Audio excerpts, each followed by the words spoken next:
Om lokaha samastaha sukino bhavantu. May all beings be happy and peaceful. Phoenix here. Welcome to my channel. In today's video, I want to explore the darker side of monk mode and some of the inherent challenges that are bound to arise for anyone who embarks on this path. Now, monk mode isn't exactly unfamiliar to most of us, but the way that it has been phrased on social media recently, it has appeal to a lot of people. So monk mode is basically a period of heightened discipline, and that may include certain dietary restrictions for the sake of clarity of mind, eating more simply, not partaking in drugs and alcohol, and exercising, maybe from home or at the gym, having a meditation practice, again, for clarity of mind, and focusing on your passions, whether it's some sort of a work pursuit or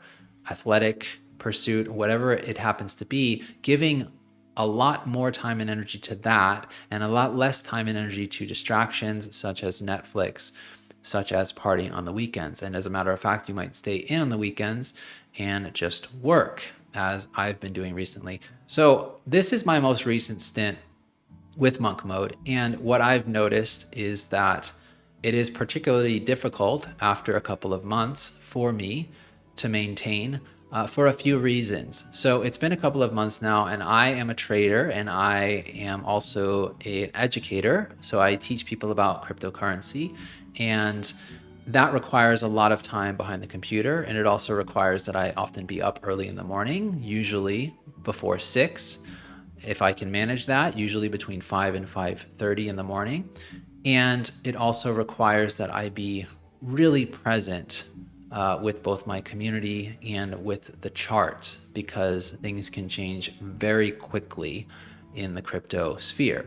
So it makes sense that I will submit myself to these periods of discipline where I have a strict schedule and I stick to it. Now, at the same time, this can be challenging, especially after a couple of months, because I start to feel isolated and I start to feel a little bit crazy because there's an obsession that takes over you. And a lot of people, most people, as a matter of fact, are not going to be able to understand this because they are just looking for the next best distraction to keep them from remembering how miserable they are because they're not actually working toward their life's purpose. I know that's a sad reality, but it's true. And so they're not going to understand you because they haven't been there. And so there's this feeling of being alone, being isolated for most of the time. And let's face it, you have to be alone in order to accomplish big things. And there's many great thinkers that would agree with that, among them Albert Einstein and Nikola Tesla. So what happens in the initial stages of loneliness is you start to feel this FOMO, like you're missing out on something. Like maybe I'm not having as much fun as I should. I'm not being as adventurous as I should. And you start to reflect on yourself as a person. Maybe I'm just too much in this monk mode thing. And am I really even accomplishing anything? And then you start to question yourself. Is this really worthwhile? Are there any improvements that I can see here? Well, of course, you're not going to be able to see the improvements that you're making.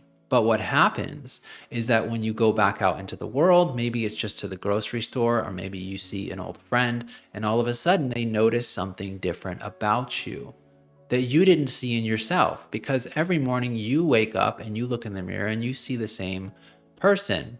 I see Phoenix every morning, but other people see Phoenix today versus the Phoenix from a month or 2 months ago, and they see something very different. And so whenever I start to question whether I'm making progress, I think about my most recent interactions with other people. Were they positive? Were those people, did they notice? Maybe not everyone will notice, but a lot of people will. So when you start to have doubts and uncertainties, you start to question your own progress. This is negative self-talk that is inevitable. It's not something that we should try to push away, but it is, of course, probably the biggest challenge of monk mode, because let's face it, most of the time, most people can't stand being alone because they don't want to face themselves. They're unwilling or unable to face themselves. But through the process of eliminating all of those distractions, you are forced to face yourself one way or another. And even though it feels incredibly painful, it feels like standing in a fire at times, at other times, there's a deeper part of you, that higher self, that knows this is for my own good. And if I can withstand this and I can get more and more comfortable being alone, then when I come back in the presence of other people, I'll feel that much more confident and at peace within myself. And I also find it very helpful during these times to actually reach out to my inner circle of friends, those who I know are going to understand me and want to support me. And even having a 15 or 20-minute conversation with them, catching up and getting that fresh perspective helps me to get tuned back in to that monk mode frequency. And so it doesn't mean that you need to shut out everyone and everything. That's not what this is about. We're not going in a cave and meditating, okay? It's not the same as it was hundreds or thousands of years ago. We can still interact with healthy people that want the best for us, and that's the key. But going out to random events where there's lots of people that you don't know, that's going to potentially derail you from the path that you're on. And so that is what we need to eliminate. So having an occasional meetup with a friend, that still qualifies as being in monk mode. And of course, some people are going to be more restrictive. Maybe they just go a week or 2 weeks. But for me, I've been in this for several months now. So meeting with a friend every once in a while is not that big of a deal. It's healthy and necessary for me. So another challenge that comes up is feeling restricted with the structure that you create. And let's face it again, most people don't have any real structure to their lives. They think that they do, and there's certain things, certain habits that they do every single day. But having that real structure of I'm getting up at 5 or 5:30 in the morning, and I'm going to meditate first thing for an hour, and then I'm going to do this, and then I'm going to do this, and then I'm going to eat this, and I'm only going to eat this. And you do that day in and day out. And what happens?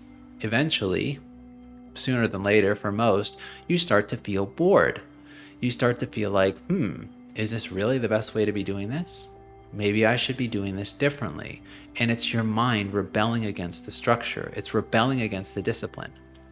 But the reminder here is that the discipline is what enables your ultimate freedom. The discipline is what enables your ultimate success and therefore happiness.